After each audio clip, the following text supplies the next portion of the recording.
இன்னைக்கு திரு அண்ணாமலை அவர்கள் திராவிட கட்சிகளும் பெரியாரிஸ்டுகளும் என்னோட கேஸை வச்சு சீமான ஒரே அடிக்கிற மாதிரியும், அந்த அடிக்கிற அடியில் சீமான் எதுவும் சோர்வடைஞ்சிடக்கூடாது, நல்லா போராடணும் அப்படின்னு திரு அண்ணாமலை அவர்கள் சொல்லியிருந்தாங்க.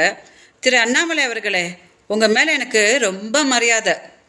உங்கள் ஃப்ரெண்டு சீமான் ஒன்றும் இல்லை கச்சத்தீவை மீட்ட போயோ ஒன்றும் கேஸ் வாங்கலை. என் கூட குடும்பம் நடத்திட்டு என்னோட காசெல்லாம் பிடுங்கி பாலியல் ரீதியை என்னை துன்பப்படுத்தி தெருவில் விட்டுட்டு யாராவது கேட்டால் எனக்கு அவங்கள யாருன்னே தெரியாது அப்படின்னு தான் இத்தனை வருஷம் சொல்லிக்கிட்டு ஏமாத்திட்டு இருந்தாரு. திமுகவோட காலகட்டத்தில் தான் காவல்துறை கேட்க வேண்டிய விதத்தில் கேட்டதுக்கப்புறம் ஆமாம் நான் குடும்பம் நடத்தினேன் அப்படின்னு ஒத்துக்கிட்டாரு. அதை நீங்கள் பார்க்கலையா? அதை விட உலகமே காரி துப்புற மாதிரி ஒரு பாலியல் தொழிலாளி அப்படின்னு சொன்னாரு. அதை நீங்கள் பார்க்கலையா? த்ரிஷாவோட விஷயத்தில் மன்சூர் அலிகான் அவர்கள் ஏதோ சொல்லிட்டாருன்னு சொல்லி மொத்த பாரதிய ஜனதாவும் இறங்கி த்ரிஷா அவர்களுக்காக போராடினாங்களே.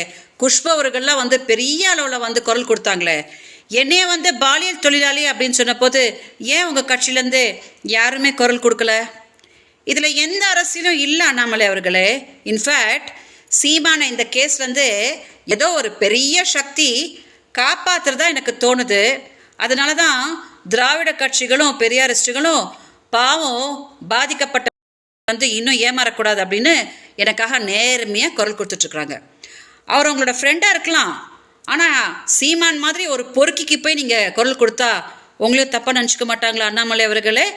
ஏதோ நீங்கள் தெரியாமல் பேசியிருக்கலாம், அதனால் அவர் என்னெல்லாம் பண்ணார் அப்படின்னு சொல்லி உங்ககிட்ட தெரியப்படுத்தலாம் அப்படின்னு நினச்சேன்.